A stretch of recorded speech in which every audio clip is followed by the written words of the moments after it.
Hello and welcome to the transcription explanation of this design. This is going to be a more in-depth and longer explanation video because not only am I going to go through this design letter by letter, I'm going to talk more about how this script works and its history, and even share some screenshots of Doctor Who and show where this script has actually been used in the show.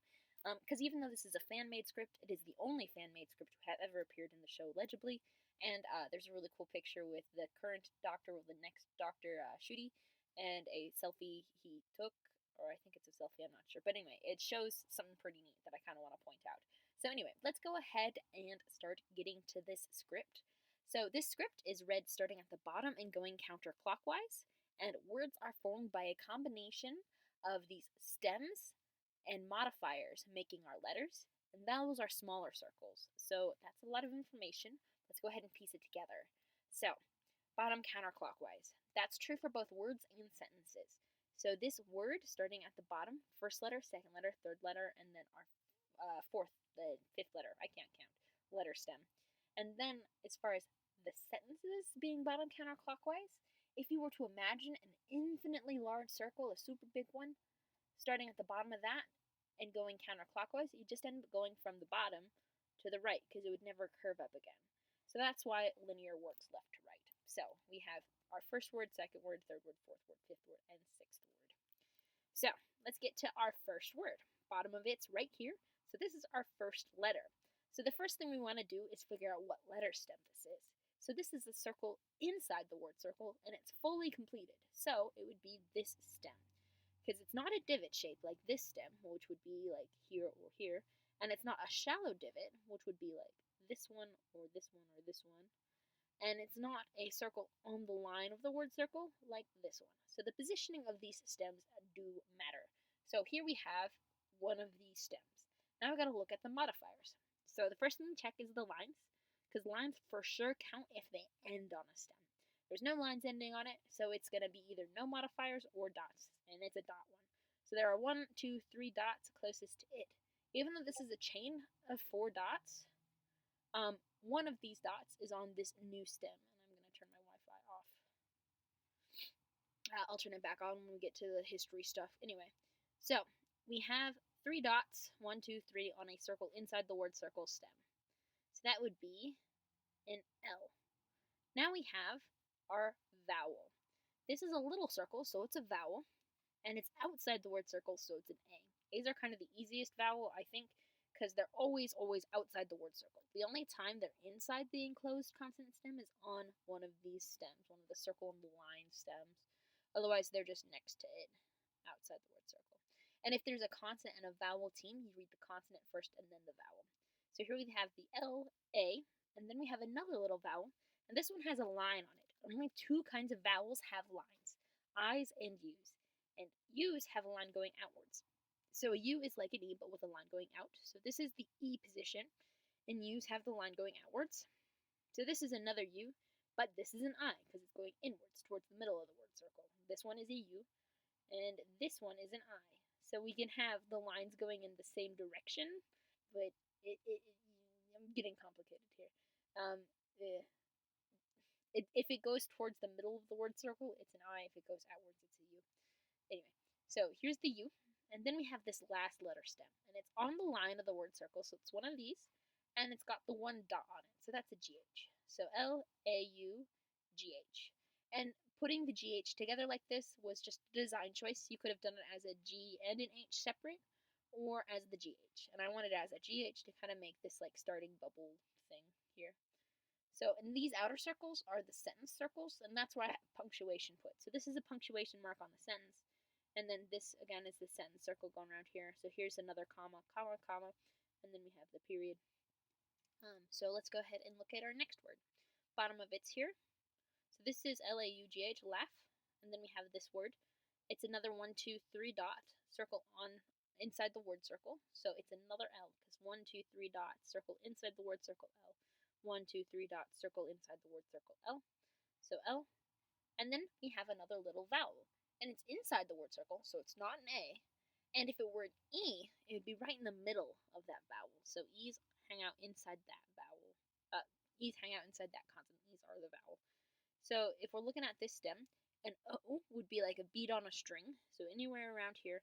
But the O so that's an O.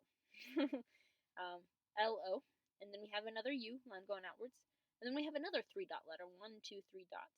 Except it's not an L because it's that deep divot shape, so it's here. So LOUD. So LAUGH, laugh, LOUD, and the comma. And now we have our next sort of sentence thing. Here we have 1, 2, 3 dots on a shallow divot. So the difference between a shallow divot and a deep divot is that a shallow divot is centered on the line of the word circle or further out. So it's a half of a circle or less.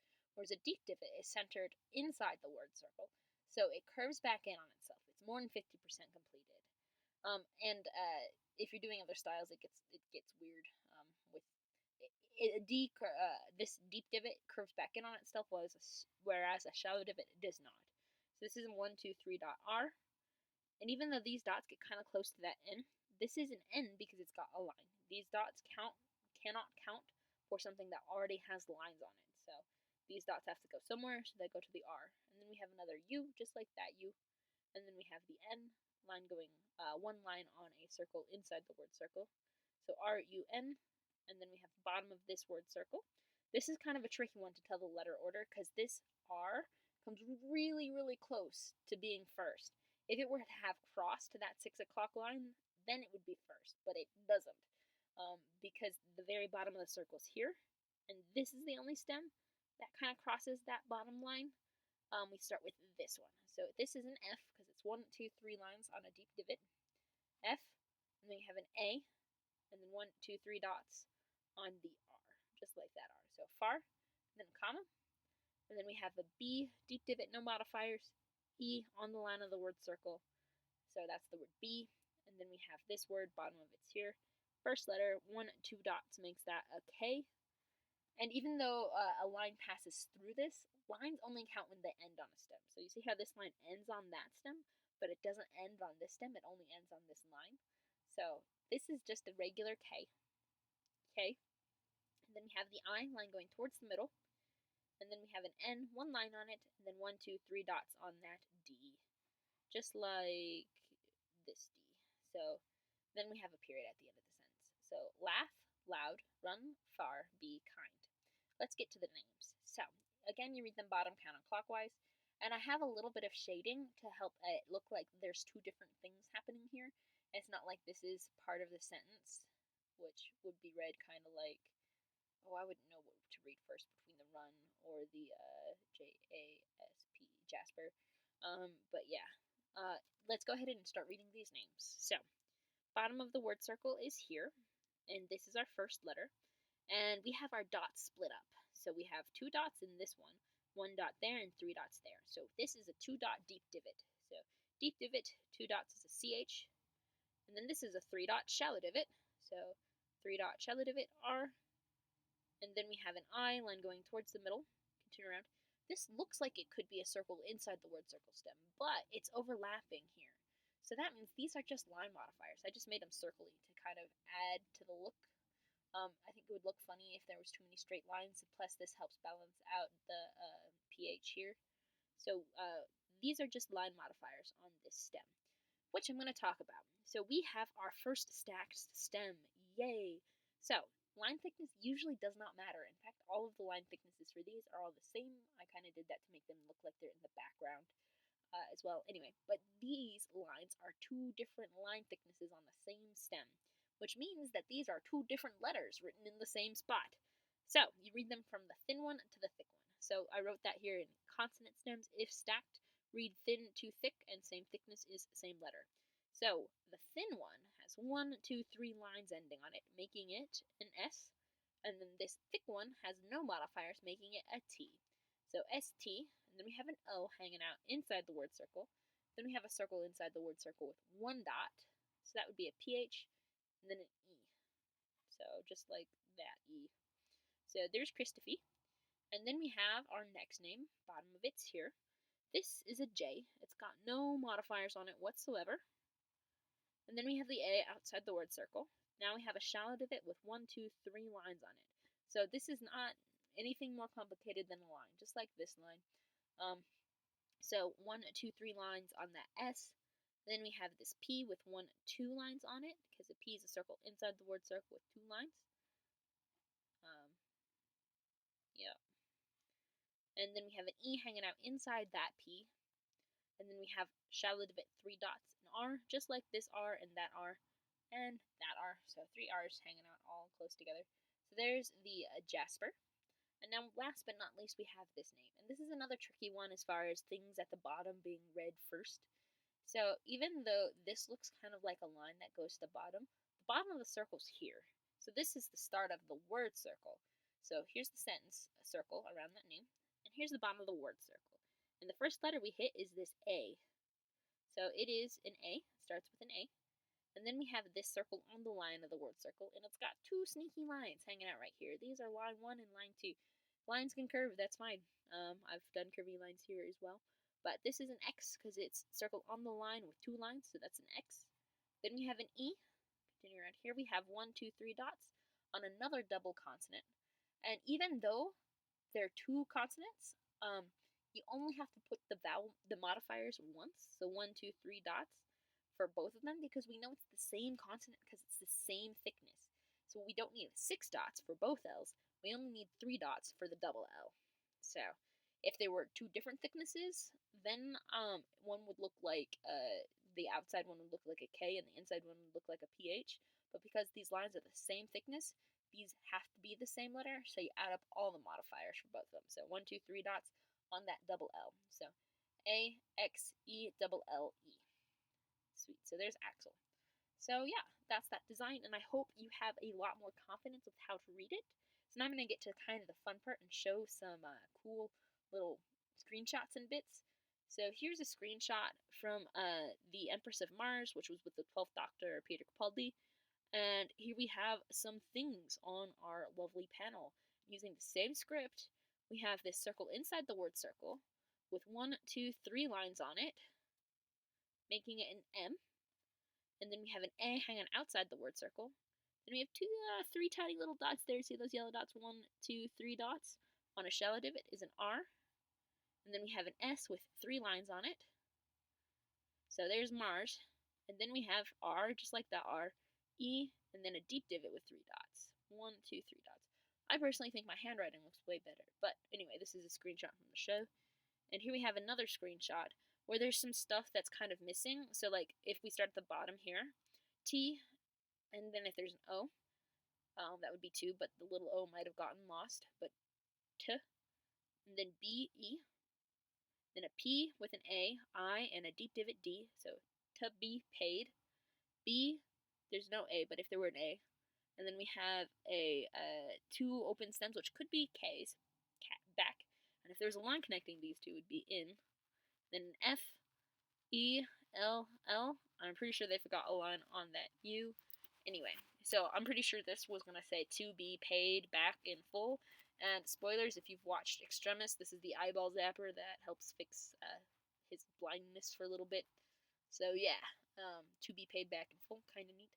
And then the last screenshot I wanted to show you is this one with the current Doctor, which, if you notice here, there is a key to a script, which is very familiar. This is a really simplified key that just shows A, B, C, D, E, F, G, so on and so forth. It doesn't show the different ways you combine the dots and the stems. It just shows one way to put it. But these are the same letters that this script shows. And it's really hard to read, but that looks like it says Gallifreyan alphabet ? So, I mean, it's good enough. It's good enough for Shooty. So, A. And I kind of want to show you a little bit of the history. Turn my on. And we're just going to search Gallifreyan. And I'm going to kind of point at some of the stuff that pops up. So here's another version of this same script. So a CH is 2 dots on a deep divot. C is 2 dots on a deep divot. CH. B, deep divot, no modifier. So this is another way of writing the same script. It's just easier to have it laid out in certain ways for certain people. I really like this layout. I spent a lot of time developing that layout because it's quick and concise and it actually contains all of the information. And this is the most commonly used one. This is one from Sherman's site right now. Scribe did that vowel layout. Anyway, So, this translator app from the GitHub is in the same script. So, here we have a test circle. Come on, let me see the whole thing. It's not going to let me see the whole thing. Come on, move. Okay, neat. So, shallow divot, no modifiers is a T, E, S with 3 lines is an S, and then a T. Yeah, it's just, ugly. I don't like how these ones look. Plus these anyway. So that's done in the same script. And then we have Sherman's Planet. So this is where it was originated. So it was back in a long time ago when this first PDF guide first showed up. And same script. Deep divot, circle inside the word, circle shallow divot, circle on the line. Also, hey, it's my number system. That's me. Neat. So, yep, I helped in the development of the original script, just with the number system and stuff, and curvy lines are okay, and this is where it talks about all the rules, like, stacking consonants, so, can I combine 2 consonants that are the same? Yes. By making the second letter a little bit thicker. Again, I have all the whole page of stuff written in these little bits. Oh, I should show you punctuation. So punctuation, the commas are the thick filled-in circles, and the period is the open circle. So if we go back to our design, I thick circle, comma, open circle, period. Let's go to the actual, let's go back. This is a WikiHow showing the same script. A is outside the word circle. Hey, more of the same script. Sherman's, that's what I use. So yeah, it's by far the most popular, and if we go to Sherman's Planet, which is Loren's website, Gallifreyan, yeah, 2011 was when it was made, which is all, 2011 was way before the episodes of Capaldi came out. That was back in, stop calling me, I'm doing the video. Be gone. I apologize for that. Okay, so, look, custom circles by Sirkles. I'm Sherman's favorite. Let's go. We're also friends, so that kind of helps. But anyway, so that's a bit about the legitimacy of this script and of me and of how to read that. So yeah, a bit more in depth than normal, but yeah. I'm sorry about the phone call at the end, and I hope when I dropped my laptop it didn't explode your eardrums. So yeah, that's that. Bye.